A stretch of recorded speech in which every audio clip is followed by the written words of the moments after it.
Hi అండి, welcome to Vijju home kitchen. ఈరోజు సేమియా పాయసాన్ని చల్లబడినా కూడా చిక్కబడకుండా పెర్ఫెక్ట్ కొలతలతో ఎలా తయారు చేసుకోవాలో ఈ వీడియోలో చూపిస్తాను. టేస్ట్ అయితే చాలా బాగుంటుందండి.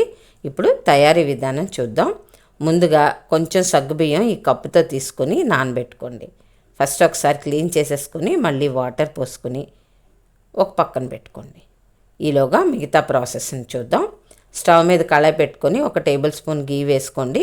గీ కొంచెం మెల్ట్ అయ్యాక ఇందులో డ్రై ఫ్రూట్స్ని వేసి వేయించుకోవాలి. మన దగ్గర ఏముంటే అవి వేసుకోవచ్చండి. నేనైతే ఇక్కడ ముందుగా కొంచెం ఎండు కొబ్బరి, అలాగే కొంచెం జీడి పలుకులు, అలాగే కొంచెం బాదం పలుకులు వేసుకొని ఎర్రగా వేయించండి. ఇలా వేగిన తర్వాత దించే ముందు కిస్మిస్ వేసుకోండి. ఇది కూడా కొంచెం వేగాక అంతటినీ కూడా ఒక ప్లేట్లోకి తీసుకొని ఒక పక్కన పెట్టుకుందాం. ఇప్పుడు ఇదే బాండీలో ఇంకొక 1/2 టేబుల్ స్పూను గీ వేసుకోండి. గీ కొంచెం వేడయ్యాక 1 కప్పుతో సేమియా వేసుకొని వేయించండి. ఇది పచ్చి సేమియా అండి, అంటే రోస్టెడ్ది కాదు. అందుకని కొంచెం ఎర్రగా వచ్చేంత వరకు వేయించుకోండి. చూడండి, చక్కగా ఇలా వేయించుకొని స్టవ్ బంద్ చేసి దీన్ని ఒక పక్కన పెట్టుకోండి. ఇప్పుడు వేరే గిన్నెలోకి 1 కప్పుతో వాటరు, 3 కప్పులు పాలు తీసుకోండి. మనం ఏ కప్తో అయితే సేమియా తీసుకుంటున్నామో అదే కప్తో పోసుకోవాలండి. ఇలా పోసుకొని ఫ్లేమ్ మీడియంలో పెట్టుకొని పాలను మరిగించండి. ఈలోగా సగ్గుబియ్యం నానయ్యా లేదో ఒకసారి చూద్దాం. చూడండి, నానిపోయాయి కదా. ఇప్పుడు వాటర్ అంతా తీసేసి చక్కగా సగ్గుబియ్యాన్ని ఇలా ఒక పొంగు వచ్చిందే కదా పాలు, ఇప్పుడు ఇందులో సగ్గుబియ్యం వేసుకుందాం.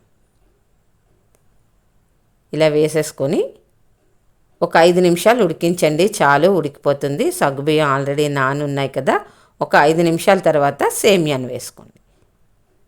చక్కగా ఇదంతా వేసేసుకొని ఇది వేసాక కూడా ఇంకొక 5 నిమిషాలు ఉడికించుకోండి.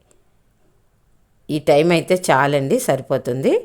అలాగే చూడండి, దగ్గరగా అయింది కదా. ఇప్పుడు ఇందులో ఒక 1/2 కప్పు షుగర్ వేసుకోండి. షుగర్ మీరు ఎక్కువ తిన్నట్టయితే ఇంకొక 2 టేబుల్ స్పూన్స్ ఎక్స్ట్రా వేసుకోండి.